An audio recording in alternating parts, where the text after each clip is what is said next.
Hello guys, welcome back to my channel. আমি অনামিকা, অনামিকা daily ব্লগসে তোমাদের স্বাগত। চলো আজ কি কি করেছি তোমাদের সাথে একটু শেয়ার করি।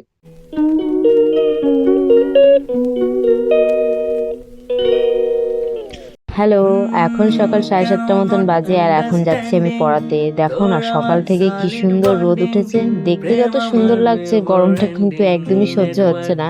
এখনই এত রোদ, সারাদিন তো পড়েই আছে। তো ওদের বাড়ি ঢুকতেই দেখি বিল্লুটা বসে আছে। তারপরে পড়ানো শুরু করে দিলাম। কিছুক্ষণ যেতে না যেতেই শুরু করে দিল, দিদি জানো আমার গাড়িটা এখন আলো জ্বলে না, চলেও। তারপর বলছে গাড়িটা এনে দেখাই দেখাই। আমি বলছি যে পড়াটা আগে শেষ কর, তারপরে দেখবো আমি। তো ও তো শুনবে না, শেষে বাধ্য হয়ে বললাম আচ্ছা নিয়ে আয়। আর তারপরে তোমরা দেখতেই পাচ্ছ কতটা খুশি হয়েছে।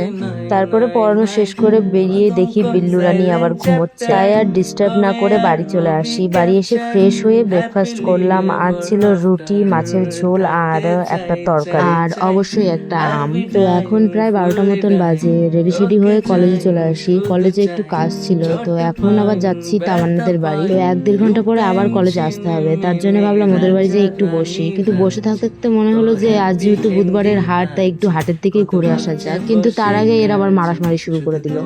আরে লোকের গাড়ি ভেঙে রাজা রানী রাজি তো হ্যাপি এন্ডিং আজি কত ভাবছে বসে কাজে শুধু তোমার দেখা। তো কলেজের কাজটা সেরে এখন যাচ্ছি বাড়ি। সামনে ঘুগনি দেখলাম, তাই আর না নিয়ে পারলাম না। বাড়ি এসে ফ্রেশ ট্রেশ হয়ে খেতে বসলাম। মাছের ঝোল আর ভাত।